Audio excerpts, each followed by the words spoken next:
Последние минуты дебютного матча на чемпионате мира по уличному футболу в Шотландии. Женская сборная Кыргызстана, неожиданно для всех, громит Соединенные Штаты Америки со счетом 8-2. После этого матча команду из Средней Азии уже воспринимают всерьез. Что самое интересное было, то что первый день нас никто не знал. Они у нас спрашивали, откуда мы. Мы говорим, с Кыргызстана, они даже никогда не слышали нашу страну. А потом, после 2 матчей, мы сыграли США первую. Мы выиграли с большим счетом 8-3, вторую 8-2 выиграли.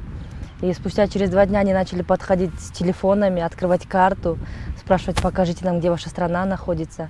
Затем кыргызские девушки прошлись катком по Англии, Индии, Нидерландам, Уэльсу, Норвегии. В полуфинале были повержены шотландские девушки, но в финале с грозными мексиканками немного не повезло. В итоге Кыргызстан привез домой серебро, а Наталью Гайворонскую признали лучшим голкипером турнира. В этот раз девчонки оказались сильнее всех. Единственная Мексика, та, которая базируется, у тех, которых школы есть, стрит-футбол, которые круглый год тренируются на этих площадках. Немножко опыта не хватило, именно в этой игре опыта. Вы знаете, там бортовая система, там ворота совсем другие. И самое, то что, все в одних условиях были, да, но мы в таких условиях никогда не играли, и погода нам. Погода, то, что поле было очень скользкое. Когда меня на последней игре травмировали, меня поддерживала вся трибуна, весь стадион хлопал, чтобы капитан встал, дальше играл, но у меня не получилось. Официальное название турнира – Homeless World Cup, что переводится как «Чемпионат мира для бездомных». Но сегодня на турнире играют не только девушки, не имеющие жилья. Из-за популярности турнира категории участников значительно расширились, но название почему-то осталось.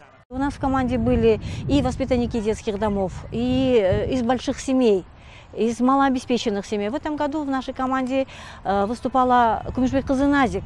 Но это очень благополучная девочка. Она просто воспитывалась в детской деревне СОС с 3 лет.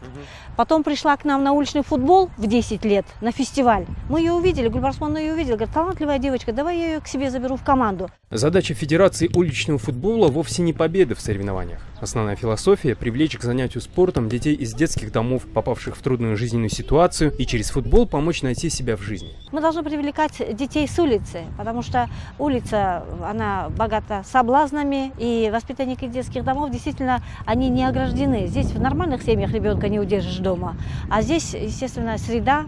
Развитие уличного футбола в Кыргызстане получило большое развитие, причем не только среди мальчиков. Девочки тоже с удовольствием ходят на тренировки. И заслуга в этом вовсе не властей, а Анары Космалиевой и Гульбары Усмоновны, которая, к слову, тренирует и основную женскую сборную. Уличным футболом я занимаюсь непрофессионально. Это мое хобби, это моя отдушина, это мое, наверное, с Анарой Сарыгуловной то большое мероприятие, которое мы с ней вместе воплотили в жизнь. И в течение этих 10 лет работы, наконец-то, уличный футбол начал потихоньку раскручиваться. В следующем году наши девушки обязательно отправятся на очередное мировое первенство. Но на этот раз они обещают привезти медали более высокого достоинства. Шавкат Тургаев, Азат Антымаков. Настоящее время. Бишкек, Кыргызстан.